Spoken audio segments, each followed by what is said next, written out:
9 centuries before anyone coined the phrase money velocity, a man in Baghdad watched a disaster unfold in slow motion. The city's granaries were overflowing. Its vaults were heavy with silver. Yet, in the streets, people were beginning to starve. Abu Hamid Al-Ghazali watched this paradox and began to write. He documented exactly why it happened, and his notes read like a post-mortem for a system that had simply lost its soul. In the year 1105, Abu Hamid Al-Ghazali completed a major work on practical ethics for everyday life. This work, titled The Revival of Religious Sciences, remains one of his most significant contributions. At the time, Al-Ghazali was teaching in Baghdad, a city that held close to 1 million residents. This population made it the largest city in the world by a considerable margin. For comparison, London at the same time had a population of approximately 20,000 people. Baghdad was not only vast, but also strategically located at the intersection of major trade routes connecting China to the Mediterranean and Africa to Central Asia. Historians estimate that between 800 and 1100 CE, cities under Islamic rule accounted for about 75% of the world's urban population. Al-Ghazali was not an economist, as the discipline did not exist in any formal sense during his time. He was a teacher of Islamic law and philosophy. However, in the second volume of Ihya Ulum, particularly in the chapters dealing with earning a livelihood and lawful trade, he recorded detailed observations about how money functioned in the markets he witnessed daily. What he described was not a theoretical model of ideal commerce. Instead, it was a documentation of cause and effect relationships that he saw repeating themselves in the streets of Baghdad, Damascus, and Nishapur. One of the key patterns he noticed was how merchants behaved during times of scarcity. When goods became scarce, some merchants withheld their supplies to drive up prices. This practice initially resulted in higher profits for those merchants. However, within weeks, a secondary effect emerged. Trust between buyers and sellers began to break down. People stopped coming to the market. They started concealing their own supplies. Trade volumes declined, even though physical goods were still available. The city had food and silver, but the mechanism that connected them, trust and exchange, had failed. Al-Ghazali documented this pattern in 3 distinct areas. The first was the hoarding of money or goods. The second was speculative trading that profited from others' distress. The third was the debasement of currency by governing authorities. In each case, he observed that while the initial action produced short-term gains for some individuals, the long-term consequence was a loss of confidence that damaged the entire commercial network. To understand the first pattern, consider a drought that affected parts of Iraq in 1098. Grain merchants who held reserves chose not to release their stock at customary prices. Instead, they waited for scarcity to increase, then sold their grain at multiples of the normal rate. Al-Ghazali recorded that after 2 such incidents in the same district, local residents began refusing to trade with those merchants entirely. Instead, they traveled farther to other markets, even though it was inconvenient. When conditions normalized, the merchants who had profited initially found themselves without customers. The market itself had not disappeared, but the trust that made it function had. Modern economists use the term money velocity to describe a similar concept. Money velocity measures how frequently a unit of currency changes hands within a given period.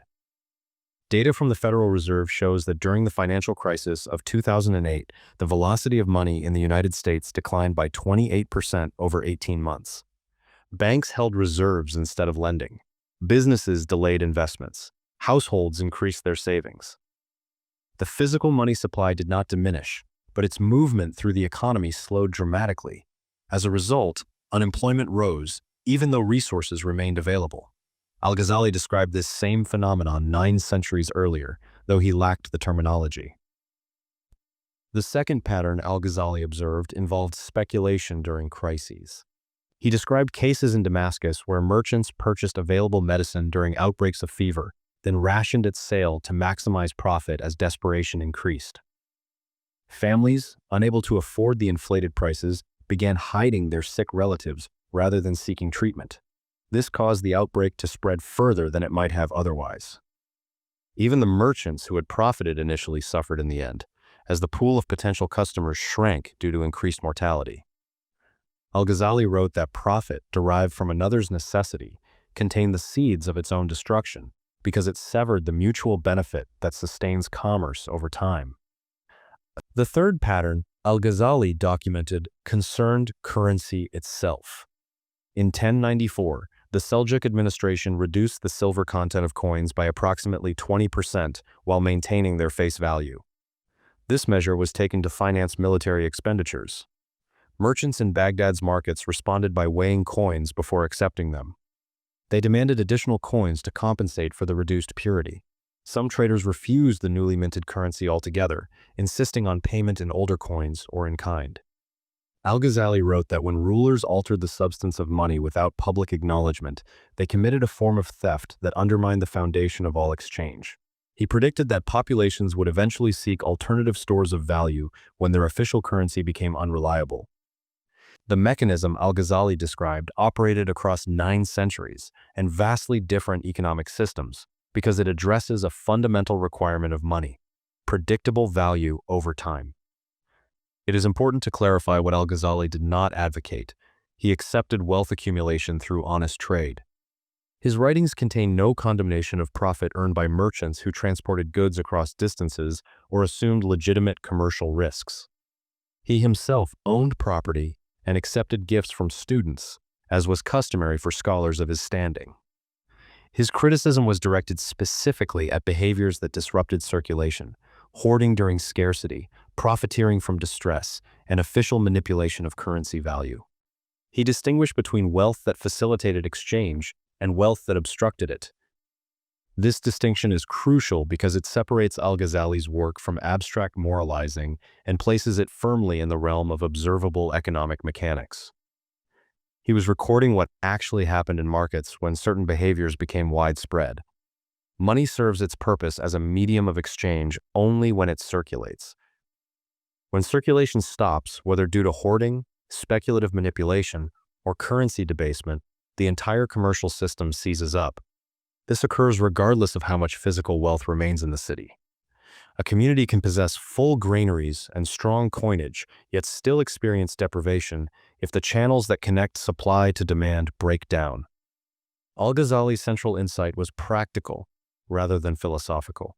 Markets cannot function without a baseline of trust, and trust cannot survive without consistent, predictable behavior from participants. When merchants believe competitors will hoard grain during droughts, they begin hoarding preemptively. When citizens suspect rulers will debase currency, they convert savings into foreign money or tangible assets. When buyers fear sellers are concealing product defects, they withdraw from markets entirely or demand steep discounts. These defensive adjustments accumulate until the system collapses. This pattern has repeated across centuries because market structures depend on a foundational requirement that remains constant regardless of technological advancement. Participants in any market must believe that money will retain its value, that contracts will be honored, and that the system rewards honest participation. When these beliefs weaken, people adjust their behavior to reduce risk. They save more, spend less, and avoid long-term commitments. As a result, money circulation slows and economic activity contracts even when resources remain abundant. Al-Ghazali documented these patterns with direct language and careful observation. His writings endure because they describe mechanical relationships that continue to operate in modern economies.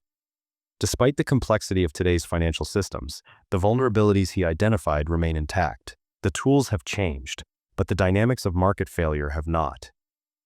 The most durable lesson from Al-Ghazali's observations is that economic health depends less on the total quantity of money than on how freely it circulates. Money must move to fulfill its purpose. This principle has held true across centuries and continues to shape economies today.